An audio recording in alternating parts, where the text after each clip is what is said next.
오후에 우리가 살펴본 것처럼 느헤미야는 이제 황제의 조서를 받아서 그 조서를 받아서 지나가는 통과하는 모든 지역의 총독들에게 보여주고 드디어 예루살렘에 도착을 한 거예요. 다른 사람의 서류도 아니고 황제의 그 조서를 가지고 예루살렘에 도착을 했으니 누가 이 느헤미야가 하고자 하는 일을 막을 수가 있겠습니까? 그래서 느헤미야가 하고자 하는 그 일을 누구도 막을 수 없이 모든 일이 순적하게 잘 되었을 것 같죠? 아니에요. 이 느헤미야가 이제 자신의 뜻을 가지고 이 성벽을 재건하려고 밤중에 이제 말을 타고 몇 사람의 측근만 데리고 이 무너진 예루살렘 성벽을 다 둘러본 거예요. 다 둘러보니까 형편없이 이 성벽이 허물어져 있고 손볼 곳이 너무 많은 거죠. 그래서 모든 백성들의 지도자를 다 청해가지고 자신을 하나님께서 어떻게 수상궁에 있을 때 감동을 주셨고, 그리고 자신이 절대로 올 수 없는 그런 상황임에도 불구하고 하나님께 간절히 금식하며 기도했을 때에 황제 입을 통해서 다녀오도록 이렇게 주님이 역사하셨다는 것을, 그것을 모든 백성들의 지도자들에게 다 알립니다. 그러니까 지도자들이 다시 우리가 이 성벽을 수축하여서 다시 우리가 수치를 당하지 맙시다. 우리가 이 성벽을 다시 공사를 합시다. 그러면서 모든 백성들의 뜻을, 이 느헤미야가 뜻을 모은 거죠. 그럼 황제의 조서가 있고 백성들의 지도자들이 한 마음이 되었고, 그러면 그 일을 시작하면은 일사천리로 진행이 될 것 같죠. 그렇지 않다는 거죠. 그래서 이 느헤미야서 2장부터 해서 이 7장까지 이야기는 죽을 똥살똥 일을 하지만은 얼마나 난관이 많았는지 그 이야기가 쭉 2장부터 7장까지 기록이 되어 있습니다. 첫 번째로는 이 원수들이, 이 대적들이 이 느헤미야의 공사를 가만히 두지 않습니다. 그러니까 70년 동안 이 땅이 비어져 있는 동안에 그곳에서 이제 이민족들이 그 땅을 채웠지 않습니까? 특별히 아수르 제국이 먼 데 있는 그 제국의 사람들과 여기 남아있는 유대인들과 사이에 이 혼혈 족속이 이 사람들이 사마리아지 않습니까? 예수님이 요한복음 4장에 사마리아 우물가 여인에게 복음을 전했던 그 지역의 사마리아인들이 강력한 이 힘을 가지고 있었어요. 그런데 이제 이 느헤미야가 돌아오니 이 느헤미야 중심적으로 공동체가 일어날 걸 생각하니까 이 사람들이 위협감을 느끼는 거예요. 주도권을 빼앗길 것 같은 거예요. 그래서 이 성벽을 쌓는 일을 이 사마리아인을 중심으로 해서 얼마나 회방을 하는지 모릅니다. 문제는 이 회방을 하는 이 사마리아인을 중심으로 해서 이 사람들하고 이 유대 공동체 안에 내부에 간섭이 있다는 거죠. 그래서 계속 이 느헤미야 몰래 밖에 있는 이 사마리아인들과 소통을 하면서 자꾸 이 정보가 새어나가고 지금 이 예루살렘 성벽 공사에 이제 습격을 해서 이 공사를 중단시키려고 하는 역사들이 계속 일어나는 거예요.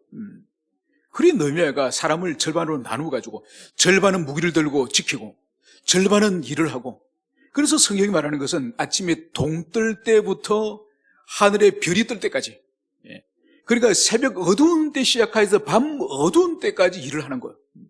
그리고 밤에도 절반은 지키고 밤에 절반은 또 잠을 자고, 그러면서 52일 동안을 죽을 똥 살 똥 52일 동안 이들이 일을 합니다. 여러분, 그 중간에 큰 어려움이 두 가지가 있는데, 첫 번째는 뭔가 하니까 도저히 이 느헤미야를 살려두서는 안 될 거예요. 이 느헤미야 중심적으로 똘똘 뭉쳐가지고 성벽을 쌓으니까 이 느헤미야를 암살을 시도합니다. 그래서 밖에 있는 원수들과 안에 있는 스파이들이 힘을 모아 느헤미야를 죽이려고 합니다. 그리고 또 하나는 뭔가 하니까 이 일치 단결을 해가지고 이 공사를 하고 있는데 내부에서 큰 소요가 일어납니다. 그 소요가 뭔가 하니까 너무너무 가난하니까 이 포로로 돌아온 이 사람들 가운데서 돈이 없으니까 자식을 인신매매하는 거예요. 자식을 파는 거예요. 이 사실을 느헤미야가 아는 거예요. 그걸 확인해 보니까 세금을 내고 돈이 없으니까 마지막에 이 자식을 파는 거예요. 그리고 그 자식을 팔아가 또 인신매매 하는 사람도 따로 있어. 그래서 이 느헤미야가 이 동족들을 보니까 너무 안타까운 거예요. 왜냐하면 느헤미야나 에스라가 이 페르시아에서 돌아올 때 동족들이 노예로 팔린 동족들이 있지 않습니까? 돈을 주고 그 사람을 자유를 줘가지고 해방을 시켜가지고 이 고국으로 데려왔습니다. 그러니까 자기들은 돈을 주고 노예로 팔려간 동족 유태인들을 돈을 주고 해방을 시켜왔는데 이 조국 예루살렘에 돌아보니까 가난해서 빚이 없어서 돈이 없어서 자식을 노예로 팔고 동족을 노예로 파는 일이 생긴 거예요. 그래서 이 느헤미야가 화를 내면서 이자라든지 모든 부채들을 가난한 사람들이 그것을 탕감해 주라고 명령을 하는 거죠. 그래서 이 공사 가운데 또 동족끼리 물질의 문제 때문에 이런 인신매매를 하는 이런 끔찍한 일이 또 있었던 것입니다. 이런 천신만고 끝에 52일 만에, 그 짧은 2달도 안 되는 52일 만에 이 성벽이 완전히 중공이 됩니다. 그러니까 이 성벽이 중공됐다는 이 소식이 원수들에게 알려지니까 원수들이 계속적으로 방해하고 회방하던 그들이 성벽이 완성됐다는 이 소식을 들으니까 이들이 이제 낙심을 하는 거야. 그러면서 이제 오늘 성경을 보면은 이 마지막 7장의 마지막 구절에 보면 이와 같이 제사장들과 레위 사람들과 문지기들과 노래하는 자들과 백성 및 몇 명과 느디딤 사람들은 온 이스라엘 자손이 다 자기들의 성읍에 거주하였느니라. 그러니까 이 예루살렘 성벽을 완전히 준공을 하고 이제 공사를 모두 끝내고 이제는 모두가 각자가 흩어져서 자기 성읍으로 돌아가서 이제 이들이 생활하였음을 여기서 보여주고 있습니다. 그러면서 오늘 이제 8장으로 이제 들어오면은 이스라엘 자손이 자기들의 성읍에 거주하였더니 7째 달에 이르러 모든 백성이 일제히 수문 앞 광장에 모여 학사 에스라에게 여호와께서 이스라엘에게 명령하신 모세 율법책을 가져오기를 청하매, 여러분 오늘 여기서 보면은 어느 시점에 어느 시간에 또 어느 장소에서 이 일이 일어났는지 시간과 장소를 여기서 명시를 하고 있습니다. 바로 이제 각 성읍에 머물고 있던 이들이 7월달이 되어서 이제 이 예루살렘에 오늘 모였음을 볼 수 있습니다. 그래서 이 7월이고 그리고 모인 장소는 이제 이 예루살렘 수문 앞 광장에 모였다고 여기서 말씀을 하고 있습니다. 여러분 7월달이면 이 히브리 달력으로 7월달이면 여러분 뭐가 생각이 납니까? 얼마 전에 우리가 레위기를 묵상했죠. 7월달은 무슨 일이 있는 달입니까? 1년 중에 7월달이 가장 중요하죠. 그죠? 가장 중요합니다. 7월 1일이 나팔을 불어서 온 이스라엘 전역에 나팔을 부는 나팔절인 날이 7월 1일이에요. 그래서 하나님이 이스라엘을 구원하셨고 또 하나님이 이스라엘 백성들에게 은총을 베풀어 주셔서 우리가 여기까지 왔습니다. 그래서 나팔 소리를 듣고 하나님의 은혜와 하나님의 구원을 기억하는 날이 바로 7월 1일이에요. 그리고 7월 10일은 무슨 날이죠? 1년에 한 번 있는 대속죄일이 7월 10일이에요. 그래서 모든 민족과 모든 족속과 이 죄들을 하나님께 속죄함 받는 그 날이 7월 10일 대속죄일이에요. 그러고 나서 5일이 지나고 나서 7월 15일이 무슨 날이죠? 7월 15일이 초막절이에요. 초막절. 이스라엘 백성들이 광야에 40년 동안 있을 때에 그 텐트에 초막에 머무는 동안 주님이 먹이시고 입히시고 마시게 하시고 때로는 고기도 먹이시고 때로는 하늘에 구름을 가리시 시원하게 하시고 밤에는 따뜻하게 하시고 모든 40년의 그 광야 생활에 하나님이 공급해 주시고 채우신다고 하는 그 기억을 하는 것이 바로 이 초막절이죠. 이게 7월 한 달에 있는 거예요. 그래서 1년 중에 7월 달이 이스라엘 백성들의 가장 중요한 날이에요. 그래서 오늘 이 사건은 7월 가운데에 오늘 2절에 보면 7째 달 초하루 바로 7월 1일 나팔을 온 이스라엘 전역에 부는 이 나팔절을 맞이하여서 오늘 이들이 예루살렘 수문 앞 광장에 모인 것을 볼 수 있습니다. 원래 집회를 하고 원래 모임을 하면은 성전 마당에서 하지 않습니까? 그런데 오늘 이날에 모이는 사람이 워낙 많아서 성전 마당에 다 사람들이 앉을 수 없는 거죠. 그래서 이 수문앞 광장에 오늘 수많은 사람들이 오늘 여기 모이는 것을 볼 수 있습니다. 그러면서 이 백성들이 오늘 에스라에게 요청하는 것이 있습니다. 그것이 바로 뭐냐? 모세 율법책을 가져오기를 청하매. 여러분, 에스라 학사에게 이스라엘 백성들이 모세 율법책을 가져오기를 청하면서 지금 이 수문학 광장에 모두가 모여 있는 거예요. 그래서 오늘 이 절에 보면 일곱째 달 초하루에 제사장 에스라가 율법책을 가지고 회중 앞 곧 남자나 여자나 알아들을 만한 모든 사람 앞에 이르러. 여러분, 오늘날은 이 하나님의 이 말씀이 66권인데도 이렇게 작지 않습니까? 그런데 지금 에스라가 지금 가져오는 이것은 우리 신약 성경에 있는 이 성경을 말하는 것이 아닙니다. 이때는 이 두루마리로 감겨있는 이 양피지, 양의 껍질을 가지고 거기에 성경을 기록한 이 양피지를 들고 왔을 거지 않습니까? 부피가 엄청 커요. 엄청 큽니다. 이거를 지금 이 에스라가 지금 가지고 이 수문학 광장에 오는 것을 여기서 볼 수 있습니다. 그런데 오늘 성경은 이 광장에 모인 사람이 도대체 누군지 그것을 상세하게 기록을 하고 있습니다. 남자나 여자나 알아들을 만한 모든 사람 앞에 이르러. 여러분, 남자와 여자는 알겠는데 알아들을 만한 사람들까지 모이는데 이 알아들을 만한 사람이 누굴까요? 누구? 네. 그러니까 이 알아들을 만한 사람은 전통적으로 해석을 하기를 누군가 하니까 젖을 뗀 아이들 이상을 말합니다. 여러분, 요즘은 젖을 안 먹이는 애들도 있지 않습니까? 아예 모유 수유를 안 하고 분유부터 바로 먹고 그런 애들도 있지만은 이 히브리인들은, 이 유대인들은 이 당시에 모유 수유를 우리하고 다릅니다. 아주 애들이 제법 클 때까지 먹입니다. 그리고 요즘으로 친다면 만 한 5세, 6세, 한 초등학교 1학년까지 그 정도 클 나이까지 먹이는 거예요. 저희 중학교 때 아주 친한 친구가 있었는데 누님이 7명이에요. 누님이 7명이니까 8번째 얘가 태어난 거야. 이 친구가 태어난 거야. 그러니까 저희 중학교 다닐 때 어머니가 벌써 할머니였거든요. 우리 눈에 볼 때는 우리의 어머니와 다르니까 할머니로 보였습니다. 위에 누님이 7명 있고 8번째 아들이 태어났으니까. 그러니까 이 어머님이 한 번은 이 학교 와서 호소를 하는 거예요. 우리 아들이 지금도 집에 학교 마치고 집에 제일 먼저 오면 젖을 먹는데요. 이 중학생이. 그래서 우리가 애를 막 놀렸습니다. 아니, 너는 아직도 젖 먹냐. 그 친구는 좀 심하고, 그죠? 여기서 알아들을 만한 이 사람이라는 것은 누군가 하니까 모유 수유를 끝낸 젖을 뗀 아이를 알아들을 만한 아이라고 그렇게 보는 거예요. 그러니까 이때는 이미 율법을 배울 때예요. 그러니까 지금도 유대인들은 만 한 3살이 되면은 3살 되면 율법을 벌써 배우기 시작합니다.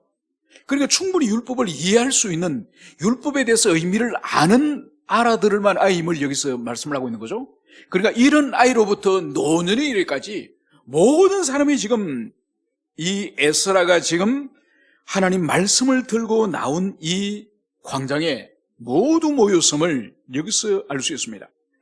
그러면서 이제 오늘 이 장엄한 이 성회가 오늘 시작됨을 여기서 보여주고 있습니다. 오늘 3절, 수문앞 광장에서 새벽부터 정오까지 남자나 여자나 알아들을 만한 모든 사람 앞에서 읽음에 뭇 백성이 그 율법책에 귀를 기울였는데, 여러분, 이 수문앞 광장에 남자와 여자와 알아들을 만한 어린 아이들까지 모두 앉아있는데 오늘 이 모세 율법을 낭독한 시간이 오늘 어떻게 기록을 하고 있습니까? 바로 새벽부터 정오까지. 여러분, 이스라엘 백성들은 그 지역이 너무 덥기 때문에 대낮에는 집회를 하거나 모일 수가 없습니다. 그러니까 여기서 새벽이라고 지금 기술을 하고 있는데 이 새벽은 아마 이들이 두루마리 책을 최소한 읽을 수 있는 여명이 뜨는 거죠. 이제 아침 해가 이제 뜨려고 할 때 여명이 비치는 그 새벽부터 해서 정오까지. 그러니까 최소한 6시 정도에 이제 해가 뜨려고 먼동이 들어온다고 한다면은 그러면 정오까지 최소한 6시간 정도를 이 어린아이와 모든 남녀 노소들이 하나님의 율법의 말씀을 들었음을 여기서 볼 수 있습니다. 여러분, 오늘날 1시간 설교하면은 보통 그런 교회 별로 없죠, 그죠? 대형교회 보통 이렇게 확인해보면 한 35분, 40분 잘 안 넘어갑니다. 1시간 정도 설교하면은 우리 목사님 좀 무리하시네. 아니, 실력이 없으니까 길게 늘리는 거는 쉬우니까 압축하는 것이 어렵지. 실력 있는 목회자들은 다 30분, 35분 하고 끝나던데 저분은 실력이 없구나. 그리고 1시간 반 정도 하면 아니, 저 사람이 왜 저나? 그리고 2시간 하면 어떻게 되죠? 목회 그만하려고 그러나? 그래서 오늘날 2시간 설교하는 그런 목회자도 없을 뿐만 아니라 2시간 하면 앉아있지 않고 다 1명, 2명 계속 빠져나가죠, 그죠? 2시간 하면은 목회자와 사모밖에 없습니다, 그죠? 여러분, 오늘 보십시오. 2500년 전에 새벽부터 정오까지 6시간씩 하나님 말씀이 계속 낭독되어지고, 여러분 6시간을 낭독하는 이 에사라도 대단한 이 성대를 가졌고, 그리고 앉아있는 이 회중들도 얼마나 대단한 사람입니까? 여러분, 여기서 우리가 발견할 수 있는 것이 뭔가 하니까, 이 에스라에게 모세 율법책을 가져오기 요청한 사람이 누구죠? 누가 가져오도록 요청했죠? 바로 남자와 여자와 알아들을 만 회중이 회중. 여러분, 왜 회중들이 여러분 에스라에게 하나님의 말씀을 가져와서 읽어달라고 요청했을까요? 여러분, 여기서 우리가 볼 수 있는 것이 뭔가 하니까, 어떤 큰 난관을, 큰 일을 함께 수고하고 함께 신앙으로 기도하면서 함께 눈물 흘리고 함께 그 일을 통과하면은, 여러분, 강력한 하나님의 은혜가 임해서 이 공동체 지체들끼리도 아주 강력한 연대가 일어납니다. 그리고 물론 그 위에 큰 하나님의 은혜가 나타나서 공동체가 한꺼번에 영적으로 성장하기 위한 너무너무 좋은 그런 기회가 바로 모든 교우들이 함께 큰 프로젝트를, 큰 일들을 함께 감당할 때에, 여러분, 가족 구성원도 좋고 구역 안의 일도 좋고 작은 교회 안의 일도 좋고 국가 사회적으로 그런 일도 좋고, 함께 고난을 통과하고 함께 고난을 극복할 때에 영적으로나 정신적으로 큰 그런 성숙을 경험하는 거죠. 여러분, 지금 이 네헤미야 공동체를 보십시오. 80년 전에 이 공동체 안에 하나님의 성전을 건축했어요. 성전을 건축했지만은 그 성전이 밖으로는 세워졌지만은 그 뒤에는 80년간 어떤 일이 있었다고요?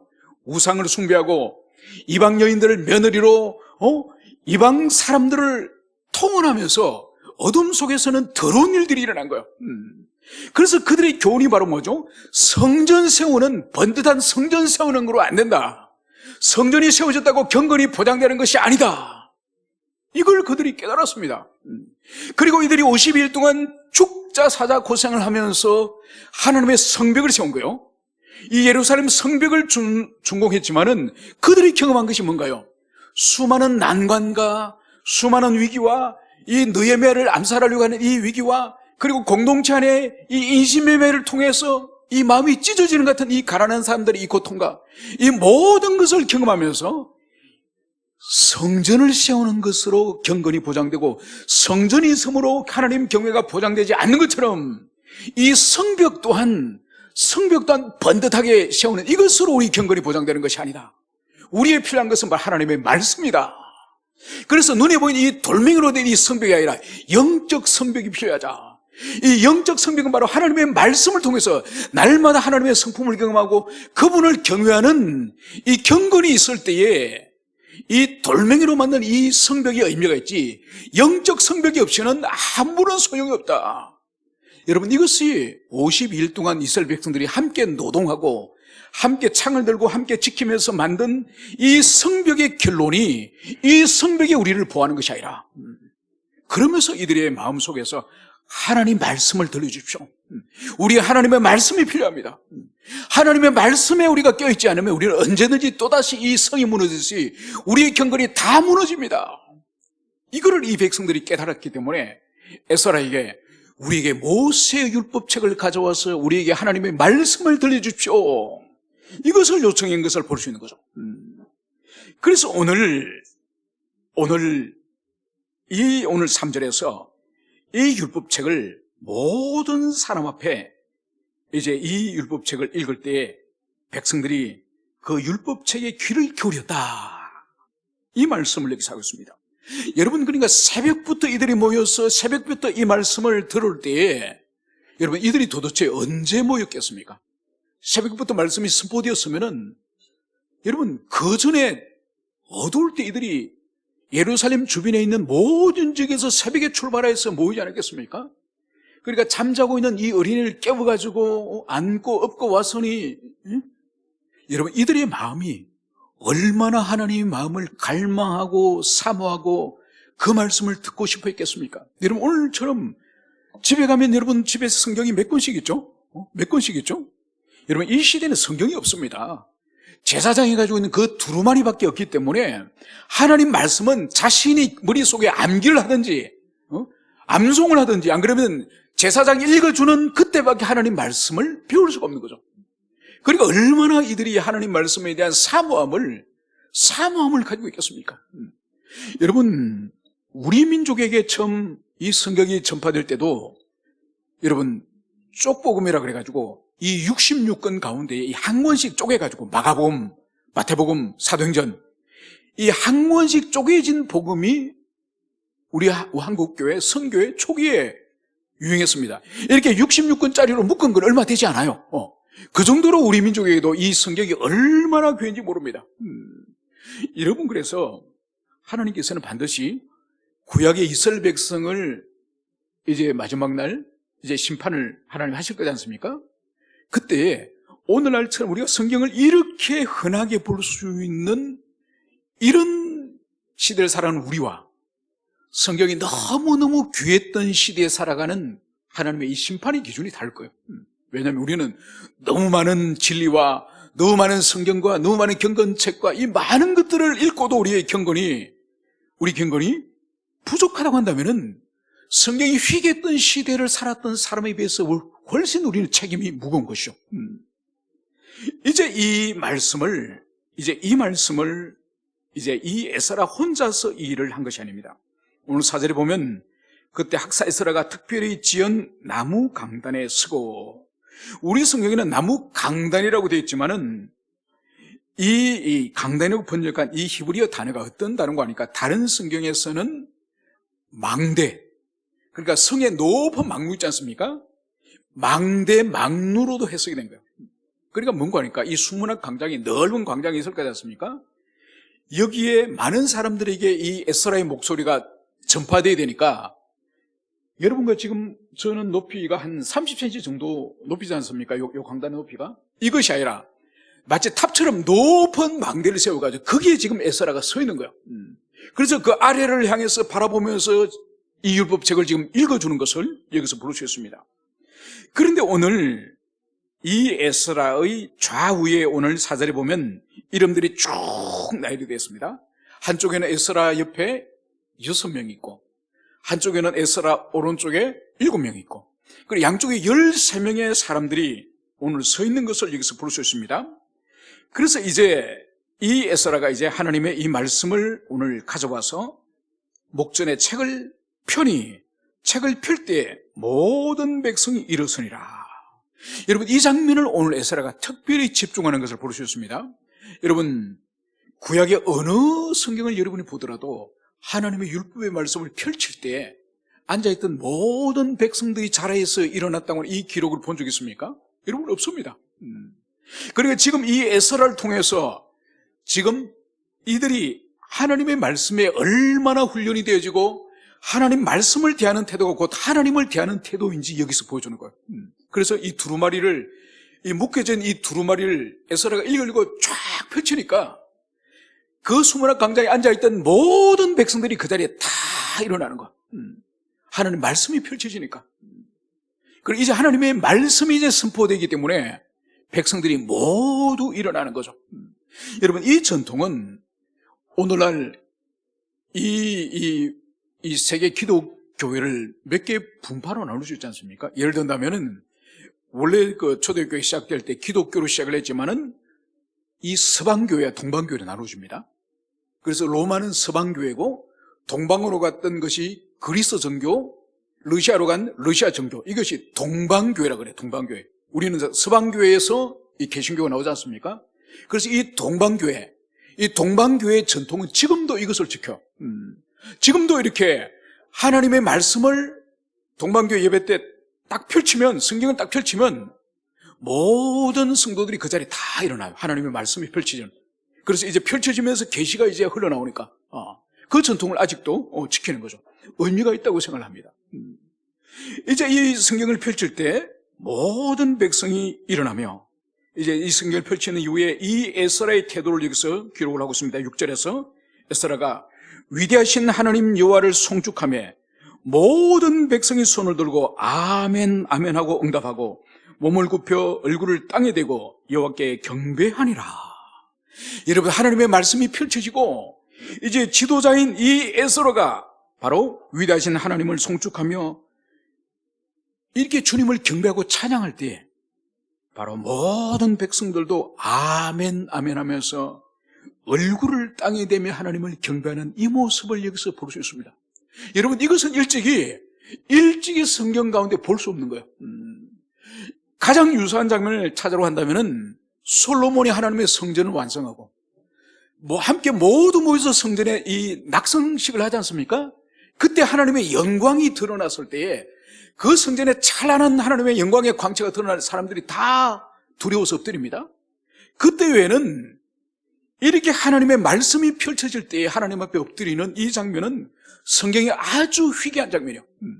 그걸 볼 때 지금 얼마나 이들이 성전을 건축하고 80년 후에 성벽을 다시 회복하면서 이들의 신앙이 극도로 고조되었는지 그것을 여기서 볼 수가 있습니다. 그러면서 이제 7절에 보면은 이제 이 에스라의 주변에 동역자들의 이름이 쭉 나옵니다. 아마 이 사람은 레위인들일 거예요. 이 레위인들의 이름이 쭉 나오면서 이제 이렇게 기술을 하는 거죠.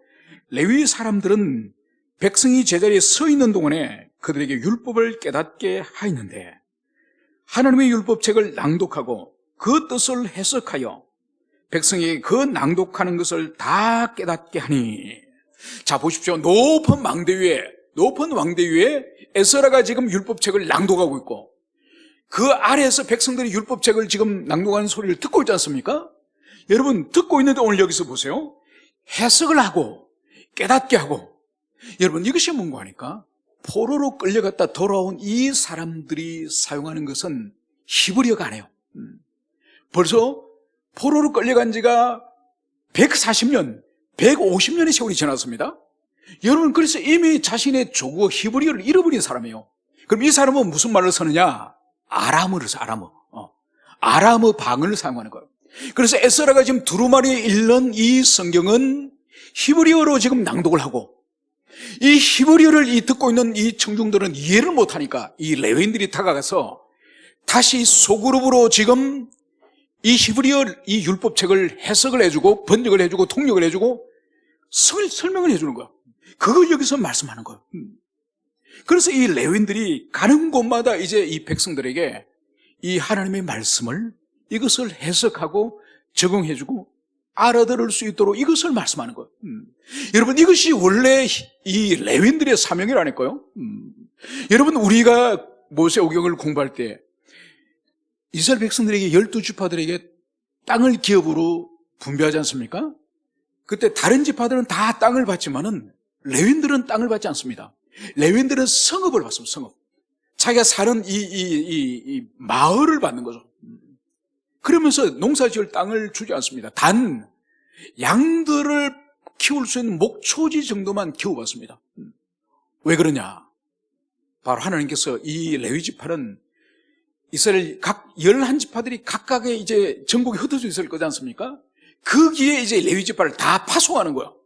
유다 지파에, 베냐민 지파에, 므낫세 지파에, 로벤 지파에 각 지파마다 이 레위인들을 파송하는 거예요. 그럼 거기서 뭐 하냐? 땅도 없는 이 레위인들이, 이 레위인들의 본업이 뭔가 하니까 백성들에게 하나님의 말씀을 가르치는 거예요. 백성들이 하나님의 말씀을 가르쳐서 백성들이 하나님 말씀에 무지하여서 망하지 않도록 이 일을 하는 것이 백성들 향해서 일이고, 두 번째로는 이 레위인들은 이 순번을 정해가지고 예루살렘 성전에서 봉사하는 일을 이 레위인들이 제사장을 도와서 그 일을 해야 되는 거예요. 그러니까 반차를 정해가지고 순서를 정해가지고 이 돌아가면서 이제 이 레위인들이 성전 봉사를 하는 거죠. 그래서 하나님을 향해서는 성전 봉사를 하고, 백성들 향해서는 백성들 성읍 가운데에 들어가서 하나님 말씀을 끊임없이 가르치는 이 일을 레위인들이 하는 거예요. 결국은 이스라엘 백성들의 역사 속에서 레위인들이 그 일을 성실하게 못합니다. 성실하게 못하기 때문에 이스라엘 백성들이 결국은 율법에 무지하여서 죄를 짓고 망하게 된 거죠. 그래서 오늘 이 레위인들이 자신들의 본연의 의무, 백성들에게 율법을 가르치는 이 본연의 의무를 오늘 여기서 하는 것을 여기서 볼 수가 있습니다. 그런데 오늘 이 하나님의 말씀, 이 에스라의 말씀과 이 레위인들의 이 말씀의 해석을 들은 이들의 반응을 오늘 구절은 이렇게 기록을 하고 있습니다. 백성이 율법의 말씀을 듣고 다 우는지라. 여러분, 하나님의 말씀을 듣고 이들이 다 지금 모든 백성들이 통곡을 하였다고 오늘 성경이 기록을 하고 있습니다. 여러분, 이것이 뭘까요?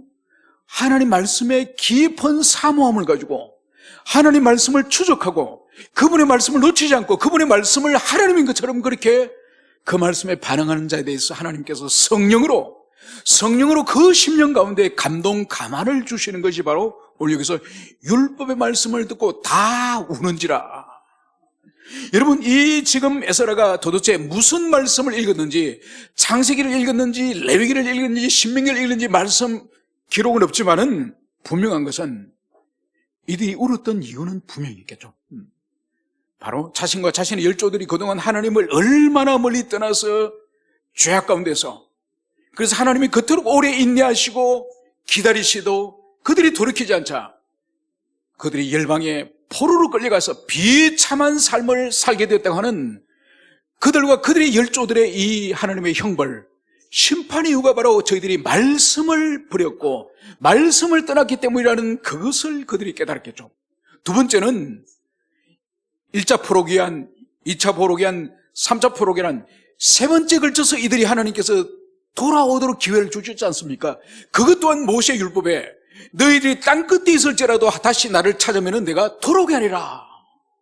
이 말씀을 그들이 기억하면서 자신들이 돌아오게 된 이것 또한 하나님의 은혜라는 것을 그들이 기억하면서 그들이 눈물을 흘리지 않겠습니까?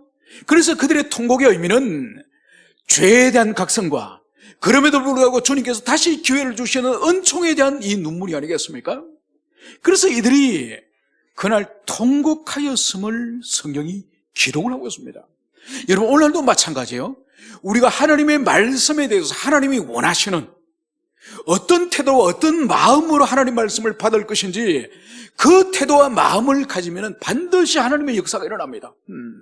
왜 수많은 사람들이, 수많은 교회가 매주 예배를 드리고 매주 하나님 앞에 예배를 드리지만은 영혼이 변화되지 않고 각성의 은총이 일어나지 않고 그 심령에 죄를 버리지 못하는 일이 왜 일어날까요? 바로 하나님을 만나지 못하기 때문에, 하나님과 만남이 비껴가기 때문에, 껍질만 남아있기 때문에 여러분, 아무런 일이 일어나지 않는 거예요. 여러분, 물이 끓으려면 몇 도가 필요하죠? 98도에 끓습니까? 99도에 끓습니까? 여러분, 100도가 돼야 물이 끓는 거예요. 여러분, 우리가 하나님을 만나는 데 있어서 100도가 뭔지는 몰라요. 그런데 분명히 하나님의 기준은 있습니다. 우리 각자에 대한 기준, 당신의 백성들에 대한 기준, 100도가 되어야 물이 끓듯이 하나님이 원하시는 말씀의 태도, 하나님이 원하시는 예배 태도, 하나님이 원하시는 삶의 태도에 이르지 않으면 물이 안 끓는 거예요. 하나님 만날 수 없는 거예요. 여러분, 하나님 만나는 우리가 원한다고 만나는 것이 아니에요. 하나님에게 합치되는 합당한 삶의 태도와 예배 태도와 말씀의 태도가 있을 때에 하나님 만나주시는 거예요. 지금 이 공동체를 보세요. 이 새벽부터, 먼동이 터는 새벽부터 이들이 어린아이로부터 모여서 이렇게 하나님 앞에 간절히 나왔을 때에 그 말씀이 에스라와 그리고 이 레위인들의 해석을 통해서 모든 백성들이 통곡을 할 정도로 성령의 감화가 이들 심령 가운데 일어나는 거예요. 여러분, 우리에게 이런 게 있어야 돼요. 우리에게 이런 일이 있어야 되는 거예요. 여러분, 예배를 드리면서도 하나님을 만나지 못하고 돌아가면 돌아갈수록 어떤 일이 벌어지는지 아십니까? 여러분, 비가 내리고 나면 땅이 어떻게 되죠? 흙길이 어떻게 되죠? 더 단단해집니다. 단단해집니다. 흙은 계속 계절마다 쟁기로 갈아줘야 흙이 부드럽고 곡식을 심을 수 있는 옥토가 되지, 한 번도 갈아주지 않고 비만 계속 내리면 이 흙이 시멘트 콘크리트가 되는 거예요. 그처럼 하나님을 만나지 못하는 예배가 장기화 계속 되면은 우리 심령이 마치 콘크리트 돌멩이처럼 딱딱해지는 거예요. 그러면서 우리 스스로 하나님에 대한 기대감이 없어요. 기대감이. 1년 전에도 그냥 이렇게 예배드리다 집에 갔지. 3달 전에도 이렇게 예배드리다 돌아갔지. 3년 전에도 이렇게 적당히 헌금 내고 돌아갔지. 여러분, 기대감이 없어지는 거예요. 그런 심령에는 성령의 역사가 일어나지 못하는 거예요. 그래서 보세요. 신앙생활을 오래 한 사람은 두 종류예요.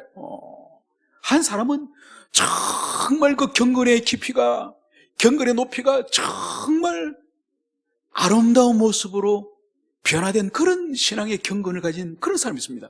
장로님들이라든지 권사님들이라든지. 그래서 오래 신앙한 그 경륜이 인격에 고스란히 반영이 된 사람이 있습니다.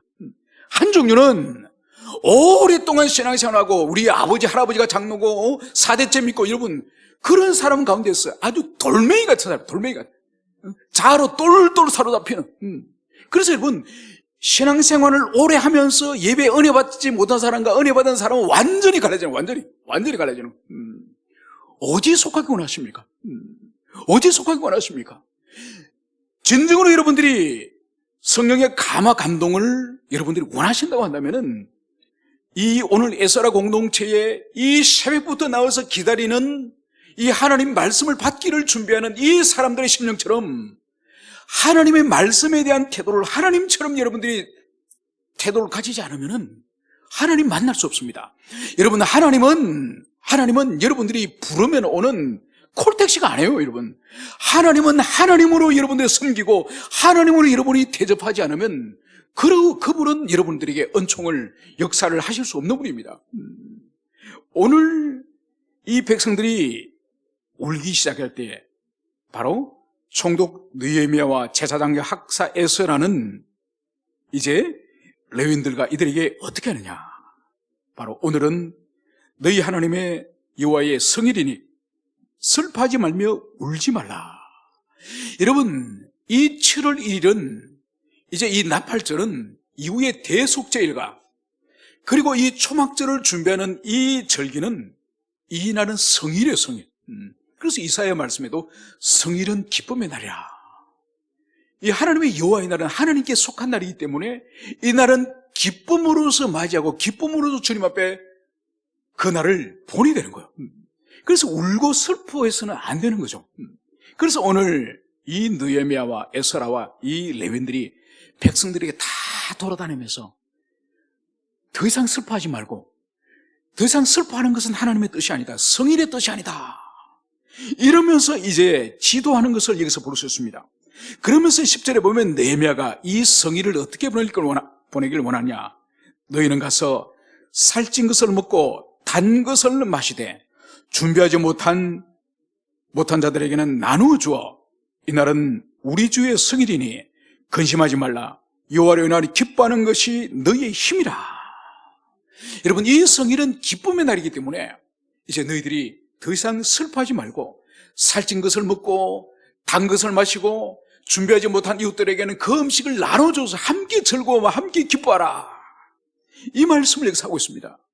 그러면서 그 뒤에 여호와로 인하여 기뻐하는 것이 너희의 힘이라. 여러분, 너무너무 영광스러운 말씀이지 않습니까? 하나님으로 인해서 하나님을 기뻐하는 그것이 너희들의 능력이자 힘이다. 여러분, 성도의 제일 되는 계명, 신자의 제일 되는 계명, 하나님을 영원하게 하고 그분을 영원토록 즐거워하는, 하나님을 즐거워하는 그것이 성도의 최고의 삶의 목적이지 않습니까? 오늘 여기서 오늘 이 느헤미야가 그것을 말한 거야. 하나님을 즐거워하는, 하나님을 기뻐하는 그것이 너희들의 능력이다. 여러분, 오늘 하나님의 성경은 너희들이 돈이 많은 것이 너희들의 능력이다, 너희들이 출세해서 사회적으로 지위가 높은 것이 능력이다, 여러분 이렇게 말하잖아요. 여러분의 영혼이 하나님을 기뻐하고 하나님을 즐거워하는 그것이 여러분의 능력입니다. 여러분, 이 진리 말씀을 깊이 우리가 새겨야 됩니다. 그래서 여러분, 우리 속에 죄가 있으면은, 불순종과 죄가 있으면 하나님을 기뻐할 수 없어요. 하나님 피해다녀요. 예배가 싫어요. 기도가 싫어요. 찬양이 싫어요. 하나님이 싫어요. 그러나 하나님을 깊이 사랑하고 순결한 삶을 사는 사람은 하나님의 성경을 읽어도 달콤하고, 찬양을 해도 행복하고, 기도해도 하나님께 끝이 없이 하나님께 아뢰일 말씀이 있고, 주일이 다가오는 것이 너무 기다려지고, 여러분, 이것이 하나님을 즐거워하는 거예요. 이 즐거워하는 인생에 하나님의 오늘 그것이 능력이다, 이것을 말하는 거예요. 이 세상의 능력과는 완전히 다른 거죠. 우리 하나님의 백성의 이 능력은 하나님과 바른 관계 안에서 하늘로부터 끊임없이 하늘의 자원이 주어질 때에 이것이 우리의 능력이다, 이 말씀을 하는 거예요. 우리 모든 교우들은 이 말씀이 여러분의 삶에, 여러분의 영혼에 일어나기를 축원합니다. 그러면서 오늘 11절에 레위 사람들도 이제 모든 백성들을 정숙하게 하고, 그리고 오늘은 성일이니 마땅히 조용하고 근심하지 말라. 느헤미야와 에스라가 권면했던 것처럼 오늘 그 권면을 오늘 레위인들도 하는 것을 볼 수 있습니다. 그러면서 오늘 마지막 12절은 이렇게 말씀을 하고 있습니다. 모든 백성이 곧 가서 먹고 마시며 나눠주고 크게 즐거워하니, 잠시 전만 하더라도 이들이 슬퍼서 애통하여서 통곡을 하였는데, 이 느헤미야와 에스라와 레위인들, 이 목자들의 이 권면을 듣고 그대로 그들이 순종하여서 먹고 마시고 즐거워하는 이러한 성의를 오늘 여기서 맞이하고 있는 것을 볼 수 있습니다. 그러면서 이렇게 하는 이 원인, 바로 이는 그들이 그 읽어 들려준 말을 밝히 알미라. 바로 하나님의 진리를 이들이 깨닫고, 이 성의의 의미를 깨닫고, 이 진리 말씀이 그들의 영혼에 역사를 하니 바로 이들이 울음을 멈추고 기뻐하며 즐거워하며 아름다운 성도의 공동체의 이 축제를, 이 잔치를 벌였음을 오늘 여기서 말씀을 하고 있습니다. 이제 우리가 이 수련회를 마치고 이제 일상으로 내일 내려가면은 우리가 어떤 삶을 살아야 되겠습니까? 우리가 오늘 세 차례 나누었던 이 큰 이스라엘 역사 가운데에 어려웠던 이 혼란의 시대를 바로 믿음과 기도로 통과하여서 마지막에는 성전도 아니요 성벽도 아니요 영적 성전이요 영적 성벽인 하나님 말씀이 있어야 된다. 이 말씀 앞에 한 날 한 날 살아갈 때에 진정한 언약의 백성다운 삶을 살 수 있다는 것을 오늘 우리가 마지막으로 살펴봤습니다. 그래서 이제 내일부터 일상 속에 돌아갈 때에 우리의 말씀 생활, 날마다 정해진 그 말씀을 정해진 시간에 항상 우리가 그 말씀을 사랑하고 가까이 하는, 그래서 오늘 이 말씀이 펼쳐질 때 모든 회중들이 일어나는 그 정신으로 말씀을 대하고, 그리고 오늘 일관되게 이 기도의 사람들이 오늘 등장하지 않습니까? 이 에스라, 이 느헤미야, 이 기도의 사람, 이 기도의 사람처럼 우리도 하나님께 기도하는, 그래서 기도하는 사람만 아는 것이 아니라 내가 기도하는 사람이 되어서 주님 앞에 하루의 소중한 시간을 친밀하게 교제하는 우리 모든 교우들이 되었으면 좋겠습니다. 함께 우리 기도하시겠습니다.